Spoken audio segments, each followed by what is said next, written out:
There were long lines and rising prices at gas stations around the Outer Banks and eastern North Carolina this morning, as panic set in over the temporary shutdown of the Colonial Pipeline, which supplies much of the fuel for the East Coast.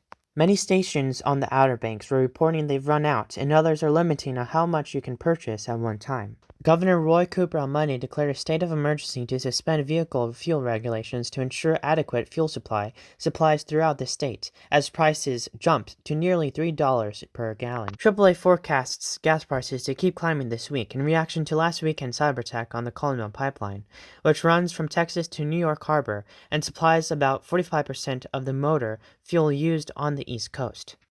At this time, some lateral lines have reopened, but there is no word of when the main line, including the gasoline line, will be operational, AAA said in news release. Colonial Pipeline officials have said they expect to be fully operational by the end of the week. Nationally, average prices jumped to $2.98 on Tuesday morning, with prices along the Outer Banks averaging about $2.79. AAA said if the trend continues, the national average will be the most expensive since November 2014, the last time we saw average prices at $2.99 and higher. This shutdown will have implications on both gasoline supply and prices, but the impact will vary regionally. Areas including Mississippi, Tennessee, and the East Coast from Georgia into Delaware are most likely to experience limited fuel availability and price increases. In response to pipeline ransomware attack, U.S. Environmental Protection Agency Administrator Michael Regan on Tuesday issued an emergency fuel waiver to help alleviate fuel shortages in states whose supply of reformulated gasoline has been impacted by the pipeline shutdown.